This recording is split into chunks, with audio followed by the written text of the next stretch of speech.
According to National Center for Disease Control, I'm obligated to issue this statutory warning. Listening to me over prolonged periods of 5 to 7 minutes can lead to some severe cerebral damage. Good evening, fellow Toastmasters and dear guests. Good evening. Our story begins in the summer of 1518, probably the same year our beloved president joined Infosys. Yep, that long ago, in a beautiful riverside city in France called Strasbourg, where a lady by the name of Trophia was walking through the city center, minding her own business, when she suddenly stopped, and I kid you not, started to dance. But it was kind of odd because there was no music to be found anywhere around. And if you think that's cuckoo, wait till you get a load of this. She continued to dance for somewhere between 4 to 6 days, stopping in between only to eat or collapse out of exhaustion. Sounds quite like my weekends. Getting back to the story, soon the dancing mania started by Mrs. Trophia had begun to spread like a disease. By the end of the first week, 34 people were just dancing for no rhyme or reason. By the end of the month, over 400. Aching bones, bleeding feet, flailing limbs, nothing would stop them. Not even death. Holy guacamole, think about it.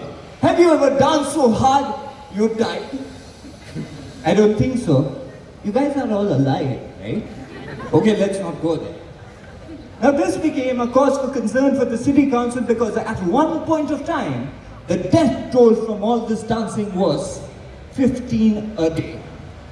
And so was the tradition back in the day. They decided to consult clergymen, astrologers, but to their credit, they also threw in a couple of doctors and came to the conclusion that this was caused by a natural phenomenon called the hot blood. We are not going there. But the brilliant solution to this crazy problem was to let these folks dance away their illness. So they built stages, hired musicians, and since nuts was the solution, so was the result. More people joined in. And after an entire month of ensuing insanity, the dancing suddenly stopped. Just like that. And things went back to normal. Or to whatever was called normal back in 1518. Moving forward, 1999, Belgium. Don't worry, it'll all make sense. Maybe it won't. At a secondary school in Bornem, Belgium, a bunch of kids were rushed to the hospital after they complained of abdominal distress, headache, and cramps. Right after lunch. According to the authorities, although they had their lunch together, they all ate their own meals. This sounds kind of suspicious because how could you have lunch without mooching food of others? But apparently, that was the case.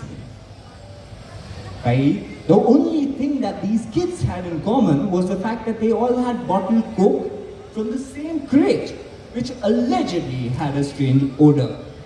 By evening, over 20 kids had been admitted to the hospital. The news broke out, and Belgium immediately banned all Coke products.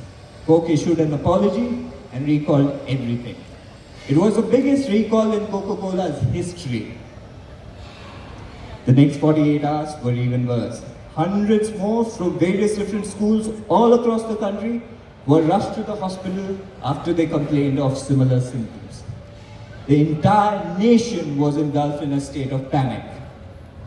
A few days later, the toxicology reports were in. Turns out, the Coke wasn't contaminated. Now these two seemingly disconnected stories from centuries apart have one aspect in common. What made those kids sick? What made those folks dance? What was the physical cause? The answer? Nothing. Absolutely nothing. And this is where in my head I get a collective, huh? From the audience, thus justifying my speech title. Ladies and gentlemen, the cause was their imagination. No, I'm not saying they were faking it. It's just that they have all fallen prey to this medical condition called mass psychogenic illness or MPI. It's caused under environments of stress where a group of people connected together through some shared sense of anxiety exhibit similar symptoms which are real. But its genesis lies in their psyche and is not caused by an external agent. As far as stress is concerned, 1518 was a particularly difficult year, even by medieval era standards for Strasbourg.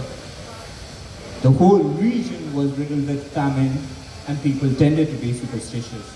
And as far as Belgium is concerned, that very year before the incident, they had found toxins in Belgian meat which had brought down the entire national government. So there was an environment of stress. But the thing is, folks, when you are in the middle of an epidemic of MPI, you believe you've been possessed. You believe you've been poisoned. How could you not? The symptoms are real. There are scores and scores of well-documented cases of MPI in medical literature. But whenever they're invoked in the popular imagination, they always make you wonder.